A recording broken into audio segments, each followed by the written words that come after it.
are back with the first episode of Tea Time with Wendigo.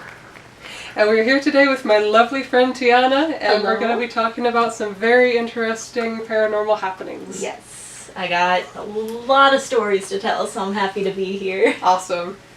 So, I figure we should start at the beginning and have you talk a bit about your background, like how you were raised and how you came to the beliefs you have now. Like, that's kind of a tantalizing Yeah, question. absolutely. So I guess it all started when I was really, really young. I was living in my grandmother's house with my great-grandmother at the time, as well as my 3 older female cousins. And this place was just magic in and of itself. There was the big willow tree out front, there was the lake, and my grandma, or my great-grandmother, was a Polish immigrant, and she had a lot of kind of, I guess, out there beliefs spiritually that was also, you know, a factor in her moving. But she did, you know, palm readings, tarot, things like that, as well as just kind of teaching us a little bit to, let me think of how I want to say this. She herself had a lot of paranormal stories that she would tell my cousin and I, mostly just to get us to behave in the house, but also kind of some things about, you know, our ancestors. She would heavily encourage us to look for, you know, my grandparents or her grandparents in the house at night when we would go to bed. Oh, wow. Yeah, that was one of the big things, is she would tell us, you know, right around 3, if you're up, go, like, look in this corner of the house in the basement and see if you can see Grandpa. Wow. Yeah, yep. That's a very different way from how most kids are raised. Exactly. So I've always just been really open to the supernatural and things that go along with that.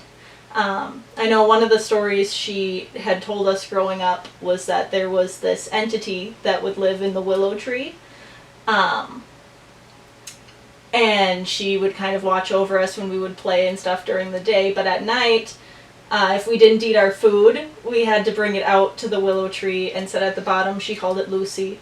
And Lucy would eat our food and just get bigger and meaner until eventually she would come get us and start, you know, banging down the house for more, basically. Oh, just gosh. a big greedy tree spirit.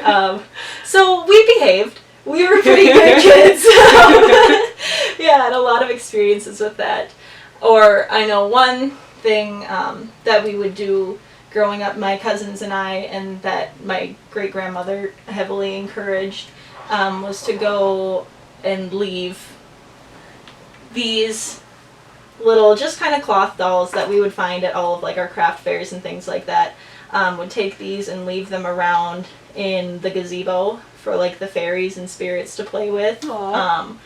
Or set up houses, and, like, you could ask, like, this is a little darker side of things, but you could set the doll at the base of the house in the gazebo that she had a dollhouse for us out there. And said that, you know, if you knew someone who had passed, you could set the doll down and ask them, you know, like, where they died, like, in the house, like, because there meant a couple people that had passed in my grandmother's house previously, and then go back and can't say for sure whether it was my grandmother moving it or the spirits, but the doll would be moved around. Wow. Yeah, in various, like, different parts of the dollhouse and things like that, so very opening to communicating with the supernatural. Yeah. And then I know you had, like, sort of a dual upbringing in a way. Like, your mother was much more traditional religious. Absolutely. So when we were at my grandmother's, we were there for a couple years, and then back with my mother, and then we would mostly stay with Grandma just in the summer times. But my mother was a very strict religious Catholic, so a lot of conflict going on there for what I should believe in, what I should be doing. That was just, a really big driving force for me to almost learn more about what I shouldn't be doing. But, It's interesting. I've been hearing a lot lately from a lot of different people, and I don't mean any disrespect to anyone by saying this, but I've been hearing just more and more lately that Catholicism is actually very witchy. And so many witches have come from Catholicism, or even are still Catholics in some cases. Yes. How do you feel about that? It makes perfect sense. You know, growing up Catholicism, it's so much about the ritual and the splendor and the transformation, and there's so many mystical elements, what with, you know, the saints and miracles and various things that can happen, that it makes perfect sense. It would be a gateway into, you know, practicing witchcraft or doing things like that, because essentially it's one and the same. You know what I mean? It's just in a different way versus asking for a specific deity. You're out looking for, you know, energies or whatever people may align themselves with personally. So yeah, that makes a lot of sense. I actually for a while was a part of like a small online community for Catholic witches that currently practiced, and there was always a lot of discussion about fine lines between things, like what's okay as a Catholic witch versus, you know, what's crossing the line.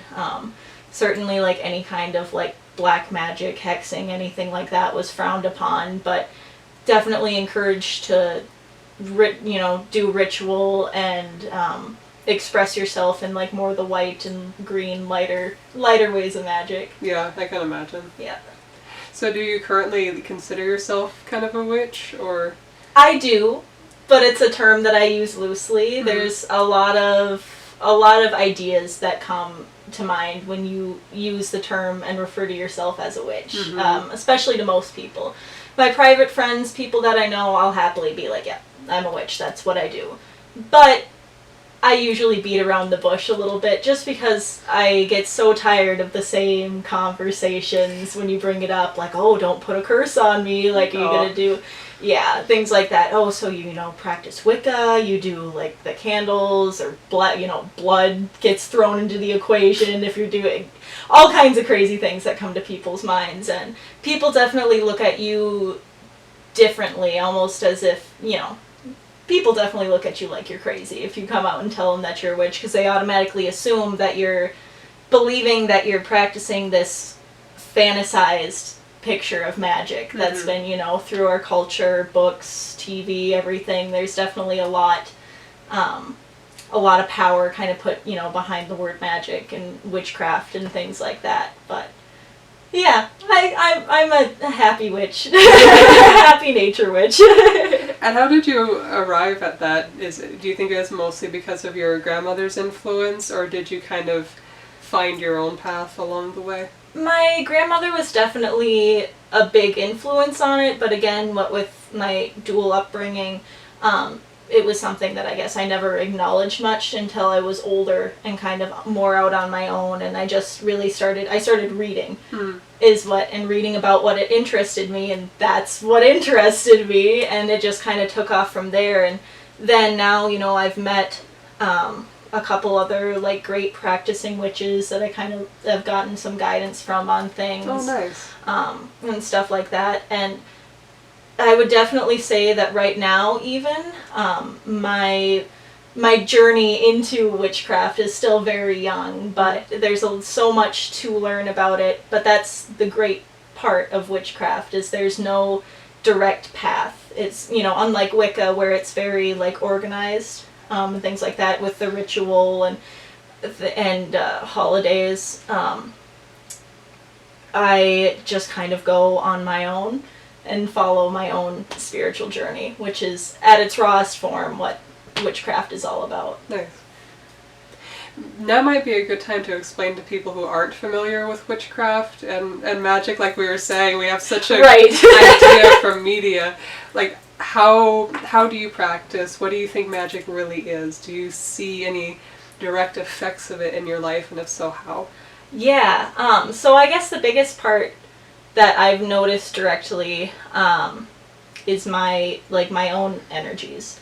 The law of attraction is a huge thing, and just aligning yourself with that cycle of the world, cycle of the seasons. Witchcraft is very cyclical in nature, you know, everything. There's a time for everything, much like cycles of the moon. All about that, and just really learning to kind of go with the flow. And the biggest, I guess, positive impact for me is emotionally. It's very, especially with the moon and studying more like the moon and moon ritual, it's very much about like being able to recognize that you wax and wane, much like the moon, and to honor your low and your dark peaks as much as your bold and your full peaks. Yes. Yeah. I've heard that a lot, how important it is to do quote-unquote shadow work, which sounds super spooky, right. But it's just about like addressing and coming to terms with, you know, your negative feelings and past traumas and things. Exactly, and to not, just learning to be okay with being in the dark, whether that be physically, whether that be, you know, creativity, you're in the dark, emotionally, mentally, literally out at night. It's important to, honor that and learn to, respect and express yourself in those dark phases. I know that was one of, when I was starting my journey, like back in high school, that was one of the biggest exercises I would do, is to just go out into the woods alone in the dark. Ooh. And just go and sit and be okay with being in the dark. And then come back and, you know, observe all my emotions and what I was feeling at different points and things like that. Wow. Yeah. That's intense. Yeah. I'm not sure I could even do that right now. It's tough, but once you get past that, the rest, I guess, of my witchcraft journey especially, and life just kind of makes a little more sense. Nice. So, a lot of people are probably going to be interested in the idea of spells and what sort of things you like actively do with your witchcraft. Yeah. So right now, I've been really kind of just into like lunar and energy work. So, you know, going out at night, in the moonlight, I've been doing, I guess, like a lot of writing. So what I'll do is I'll cast like a small circle, which is a typical practice. I mean, it's big in Wicca. It's kind of just a base for any kind of ritual work. But essentially, when casting a circle, you acknowledge the elements at each direction and just kind of visualize. It's a visualization exercise more than anything. Some people take it really literally, which I know is big in the Wicca scene, to actually, you know, draw out a circle and have like corresponding candles at different points for the elements. That's where you'll see a lot of, I guess, like in horror movies and stuff, the big pentagram drawn out on the ground with in the center. It doesn't have to be that elaborate. It can just be a visual, or not a visual, visualization kind of a thing to cast a circle, which is mostly what I do, because my practice centers mostly around outdoors and just being in nature, and working with the elements. So I visualize, I'll cast my circle, and in that circle is supposed to be your safe space, where you have your walls up, so any energy work, any ritual communication you're doing, whether being, you know, divination, asking questions, things like that, that circle that you cast works almost as a shield to keep external energy out, so you can really just have your space to practice. So I'll do that. I do candle magic fairly often. That's just with small candles. Different colors correspond to different things. So usually, like, after cleansing my home or after going through a rough situation, you would use like a black, which is a protection candle. And with candle magic, it's fairly easy. It's not as extreme as some people would think. It can be as simple as taking a candle, setting an intention, and letting it burn. And let that intention, you know, be released out into the air. I've done some ritual, like reflection rituals with candle, where I'll light one, let it burn to halfway, and then sit and think about kind of like internal reflection stuff, as I do a lot of writing with my craft and express it that way. So I'll write and, you know, kind of reflect on myself at that point, and then follow it, you know, for a certain number of days or for a lunar phase, for example, and then I'll go back, revisit, burn the second half of the candle, and see if I was able to make any noticeable changes or differences in that time. I also do read my tarot cards daily. That's a pretty stereotypical witchy thing to do. Mm-hmm. Although tarot is interesting. It's a very based around intuition, and kind of marrying that with, I guess, somewhat psychic abilities. And I by no means would say that I am a psychic. I believe empath is a much better term. I'm very open to energies, open to feeling energies, easily affected. I know, for example, I've done like house cleansings for people in the past, and there's been a time or two actually where I've walked into a house and just immediately like felt sick to my stomach. There was one time I literally had to go vomit like when I walked into this place. It was so dark. I'm very, very open and receptive to energies like that, which is why I guess my tarot cards and I get along so well. What kind of, like, how accurate has your divination been in practice? Like, well, I should like quantify this, because a lot of people hear divination and they think like foretelling the future, but Right. it's not necessarily always like that. No. It's less about telling the future and more about telling your story, and a guidance more than anything is how I read, and reading the past.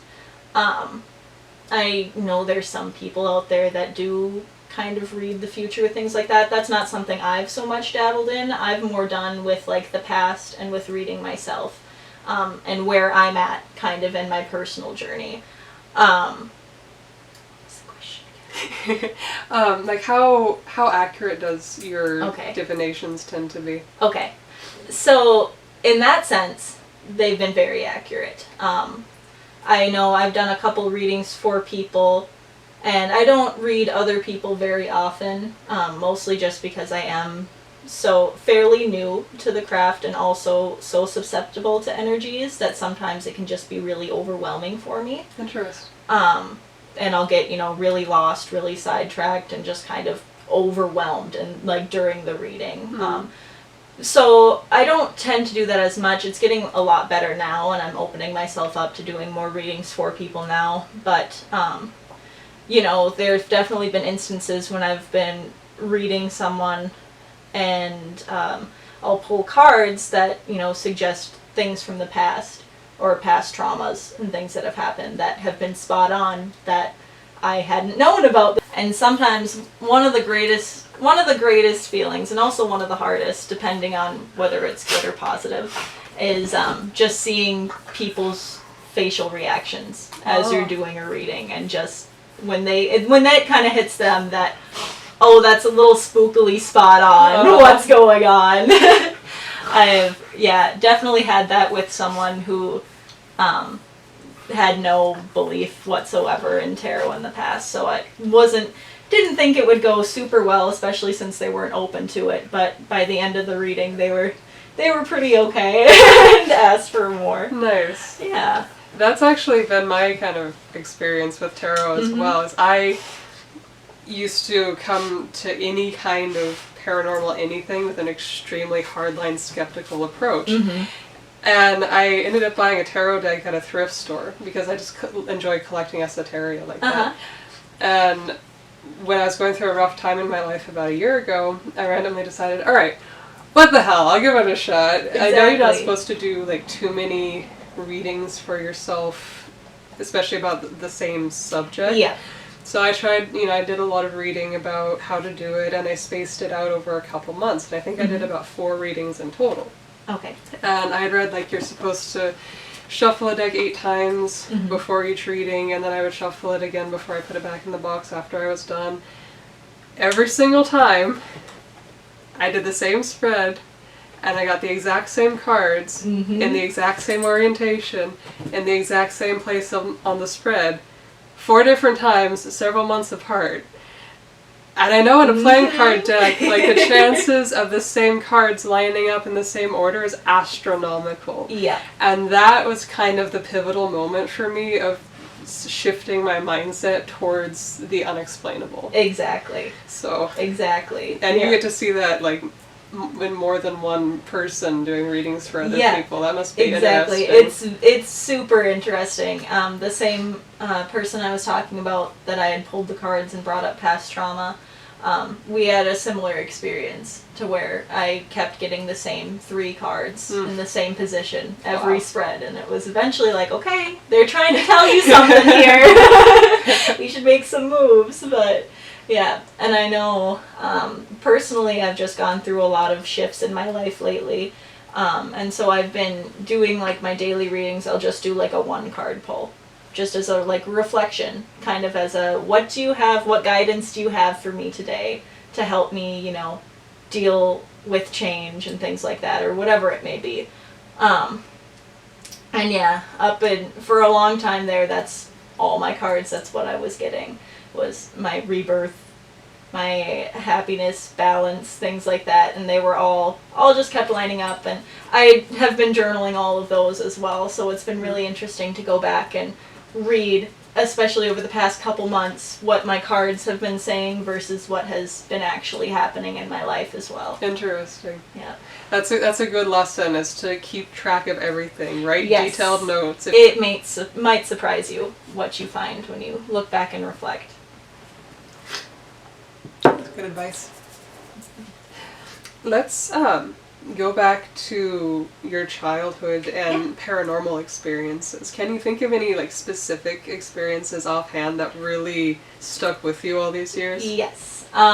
So multiple times at my grandma's house in the basement, my cousins and I, we all shared a big bed in the one room for the girls.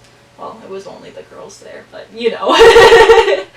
And there would be multiple times waking up at the night that I would see just a tall figure right at the end of the bed, with his bowler hat and his brown jacket, but I never felt afraid.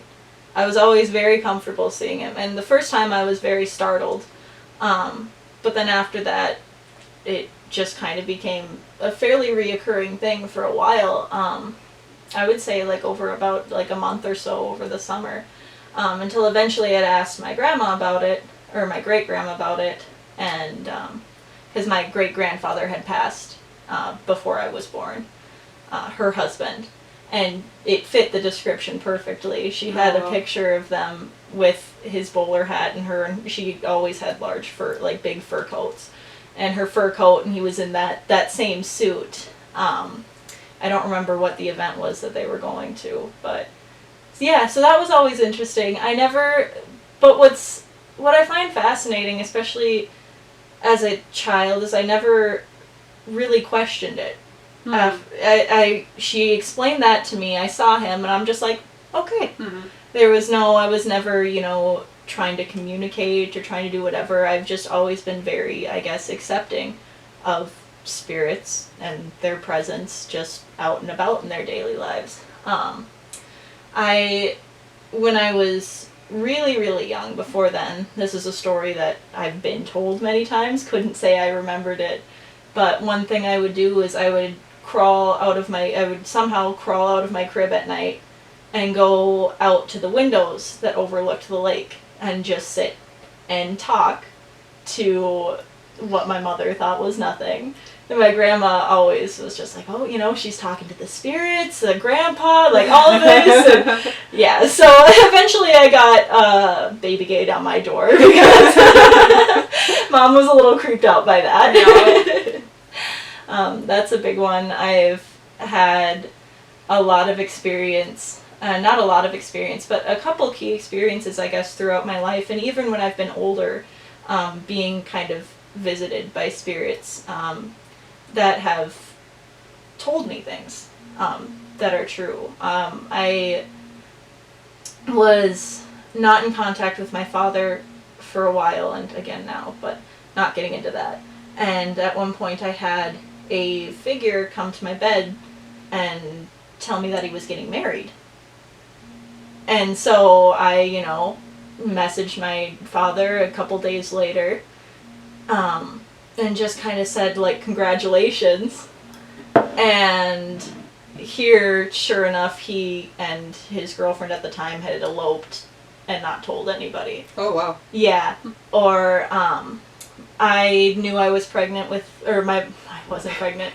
I knew my mother was pregnant with my little brother before she did. Oh, wow. Same situation. I had a figure come and tell me that I would have a little brother soon. Do you remember what the figure looked like? Like, was it recognizable at all? Yeah, it was recognizable, but it wasn't my grandpa. And it was really fluid, if that makes sense, like in its appearance. Like it would shift. Mm-hmm. Like the face would kind of change a little over time. It was always really big, with dark hair. It always had dark hair, and sometimes it mostly male, but every now and then it would almost look kind of androgynous in the face. Just bizarre. I suspect it's a similar figure that I was talking to, like, as a kid, just because it felt familiar. Mm-hmm. But, and did it, like, just appear at the end of your bed, or? Mm-hmm. Sometimes closer, like up on my nightstand, but wow. I never felt threatened. I never was afraid whenever I saw this figure. It was just something that was there and something that happened. Wow. Yeah. I definitely would say that in some of the darker times and places in my life, I definitely would say that I have seen shadow people out and about. So that's always been something spooky. The last experience I had with that was when I was living in the college dorms, actually. So not terribly long ago. And it was the perfect place for anything like that to happen situation, because it was an old building built by the nuns. And I was staying in the dorm alone for spring break while everybody went home. So, yeah, that was an experience, just walking around those halls. I bet. Yeah, and just seeing all kinds of activity and things starting around. Oh, man. Yeah. And so you noticed, like, a different feeling from these than from the other spirits? Yes, absolutely. Whereas, like, the other ones that I've communicated with and experienced growing up, like I said, it was a non-threatening presence versus just kind of being on edge and antsy and just heavy. Always feeling just heavy whenever you would see the shadow people running around. Interesting. Yeah. I feel like religious buildings tend to attract a lot of spirits like that. Absolutely, because, like the Christian witch community, you can try to push just white magic and good things all you want, but that's not how it works. That's not how any of this works. There's always a balance, and if you're opening a place up to receiving so much energy and activity and, communication with deities and things like that, it's to be expected that other things can come through that, gateway as well. Yeah, makes sense. Yep. Was there a doll story? What do you mean? Was there something to do with, the dolls, was that the moving around in the house? Yeah, awesome. I guess I can get a little more specific on that as well. There was a time, I had one and it was green, and my cousins and I were getting really into it at this point. They were all older than I was. And we had her out in the gazebo, and I don't remember how exactly. It was my cousin Savannah that was doing it. But she kept moving, was the thing, is after we had, played, done, put it away, whatever, we kept coming back and in and out of the gazebo all day, and she just kept moving. But at that point, it had gone to, she was no longer just in the house. She was out and all over the gazebo, until eventually we went back. Well, we're like, okay, well, we'll just leave it. We'll go grab her whenever. I think we were going out to dinner or something. And then when we came back, she was just gone. and have not Wow. seen that doll since. Wow. Yeah. Someone enjoyed playing with it. Exactly. I have played with a Ouija board a couple times in my life. The time that really kind of set it as, and my grandma had always said, like, just stay away from stuff like that. Don't touch it. Don't do whatever. But with my cousins, again, we were older and we were in one of our friends' basements. And we're, typical kids sitting around being spooky with our candles. And we're like, oh, we're going to play with the Ouija board and all this. And we were talking. I don't remember what we were asking it. But it started moving and moving and moving. And we're like, oh, like, who's doing it? The typical.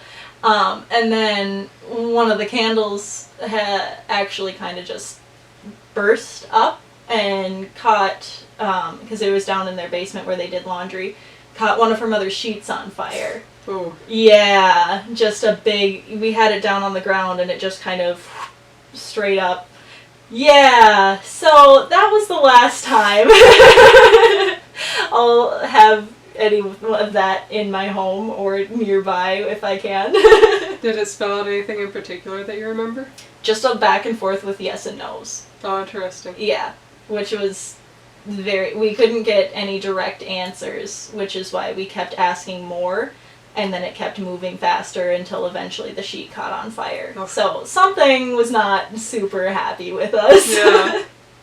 So now, what do you feel is the difference between using a Ouija board and using, like, a pendulum? Like, why do you feel like a pendulum is safer than a Ouija board? So, with pendulums, with pendulums, I feel like it's, for me anyway, more of like an internal kind of a thing, versus with a Ouija board, it's external. You're looking for something else, some other entity, energy to interact with you. Whereas, almost like with the tarot cards, a pendulum is very internal for me in that sense. If that makes any sense. Yeah, I think for those who maybe aren't as familiar, a lot of the theories behind how a pendulum works is that it's minute movements that are being caused by your subconscious to answer the questions you're posing, whereas like a Ouija board specifically is made for contact with external forces. Yes, although there are some theories kind of similar that's like minute movements that are moving the planchette, but at its core, that's what it was made for, is that external communication. Exactly. Yeah. So have your cousins experienced anything like you have? I couldn't say for sure. We very kind of loosely kept in contact since we've all moved out of my grandma's house. I do know that if you were to even just meet them, they've obviously kept up with the paranormal and things like that. They're very spooky ladies. Their house was full of, darker things and whatnot. I know the candle experience did not stop them from continuing Ouija, but yeah. I never had any experiences when I used a Ouija board. I used it a couple times, used it by myself, which I know is a big no-no. But like nothing ever happened. But I know there are so many people out there that have these elaborate experiences. And I kind of feel like I hear so many people talking like when they've had experiences since they've been a kid and they've always been open to these things, like more and more things keep being drawn to them. Absolutely. And I definitely feel that. I feel like, I've always been very open to accepting and receiving and just feeling kind of that third dimension kind of paranormal energy. So that I think definitely has a big factor with using the Ouija board as well, just since it is a communication tool, and energies, especially if energies are already kind of drawn in, they're going to even more so when you give them something like a Ouija board to enable that. Kind of like what we were saying with the religious buildings, like when you have that much Exactly. energy already, it's kind of like a beacon. Exactly. It's all drawn in, whether it's good or bad. It pulls the same. Mm-hmm. Have you continued to have experiences recently? Yes, I've had a couple experiences in the house that I'm in currently. Right when we moved in, I could definitely tell that there was something there. It never really felt threatening or anything like that. And then one day, my roommates started complaining about being locked out of the house when they would leave, or I would leave, vice versa. And I was never locked out personally, so I didn't, have much to say on that. And I also never thought that I was locking the door, and could have sworn that I was leaving it open, because we only had one house key, of course, at the time. Until one night I was sitting on my couch, and my couch is positioned so it just faces my front door. And all was fine, all was well. It felt a little off, but like I said, nothing threatening at that point. And then kind of out of nowhere, there was like a soft, it sounded like impact on the front door, almost like a soft push, or there was something. And so I look over, and I see the deadbolt turn. Ooh. Yeah, yep. So it was at that point I was like, okay, I've been feeling it, our roommates are complaining now, there's something here. So at that point I just did a really light kind of smudge of the house, cleanse the space, and encourage, move on, go on, spirit, this is my place now. And that was fine for a little while until it started happening again, and a little more frequently at that point. It was only good for maybe a couple days. And then it was even more active because it knew that I knew it was there, Yeah. I'm sure. So at that point, I did a much more intense cleansing ritual of my home, and I smudged and I walked backwards and counterclockwise and threw sea salt into the corners of my home, all while, telling this spirit, this is my home and you need to leave. Basically just, you have to be firm with them because they're stubborn.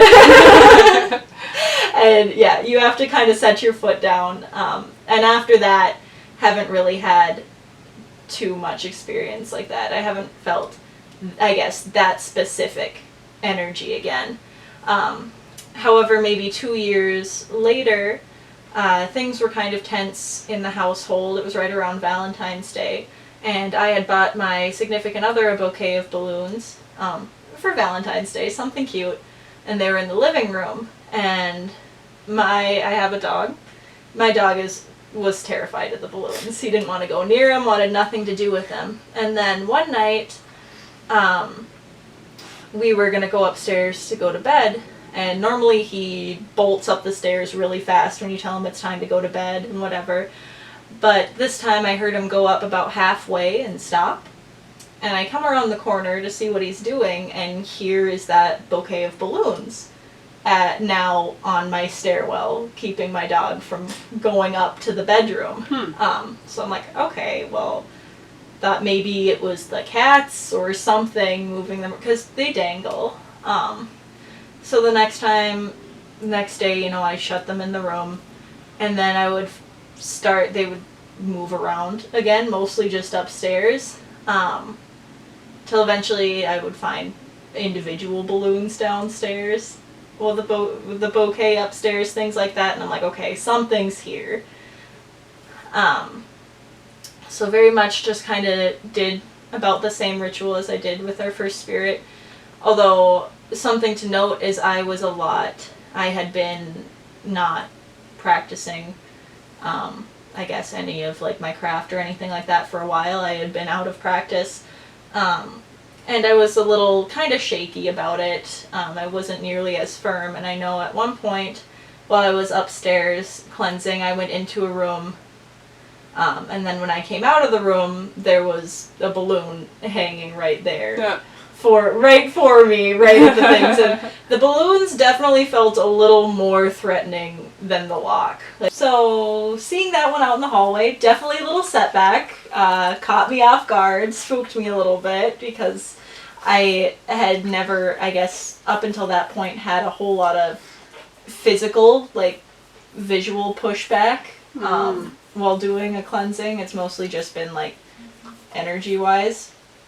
So that was a new experience, but I just continued on my way and stayed firm, and the house has felt a lot better since and haven't had any issues. Nice. Yeah. So when these balloons were moving around, like, were they weighted at all, or were they just... Yeah, they were weighted. Oh, wow. They were all tied to the bouquet stem, and then the one would break off and move, or the entire weighted bouquet would be moved, as was the case when they were on the stairs the first time. Wow. Yeah. Do you think, like, your boyfriend might have been messing with you at all, or, like, had he been home in that period of time? No, was the thing. Is usually when I cleanse my own home, and especially if I'm doing something more heavy duty, I make it a point to do it when it's just myself at home, just so there's no, distraction or anything like that, and I can really focus on what I'm doing. Yeah, definitely not. And or even in the case with the first instance they moved onto the stairwell, we were both downstairs with the dog, about to go up and go to bed. Wow. So, yeah, and I would have, and that was the weird thing too, is there were so many balloons that I feel, had he been moving them, I would have heard them. Mm-hmm. You know how they clank and come down the stairs, and I had heard nothing with either of these. Yeah. Interesting. Uh-huh. Definitely wish I would have set up some cameras at that point just to see. I want to see him move for myself. Right. But otherwise, for recent experiences, I guess I kind of have yet to make up my mind on whether or not this is a paranormal experience or just, I don't know. I'm not sure what, but this was last week. And I was sitting with my friends, I was braiding the one's hair on the table, and we had a candle burning on the coffee table in the living room. And I was braiding their hair, and the candle started flickering, so I briefly brought up, like, oh, you can read candles and how they move. Something that I'm still kind of learning and figuring out with and playing around more with, but the more I kept talking about it, the more the flame was dancing and dancing and dancing. Until eventually it was just huge, and at that point we called our other friend in, and she, dumped some water on it, and it, almost like a gas fire, just like it was on the table, fire was on the table, like the glass shattered on the candle, and so we put it out, no damage done, but an interesting coincidence. Not sure. I can't say for sure if it was something paranormal at this point, or just an intense energy thing, or just a weird faulty candle, but at that point, I don't know. The candle had already been burnt down halfway and didn't really catch fire on anything on the table, so who knows? Interesting. Awesome. Well, I think we'll wrap it up for this first episode. Absolutely. Thank you so much for being on thank here. you for having me. Yeah, absolutely. This was a fun time. I think we learned some things. Right. That's what it's all about. Exactly. We will see you on the next episode. Thanks for watching. Like if you enjoyed listening to us, and if you enjoyed Hal's antics. Right. Bye. Bye.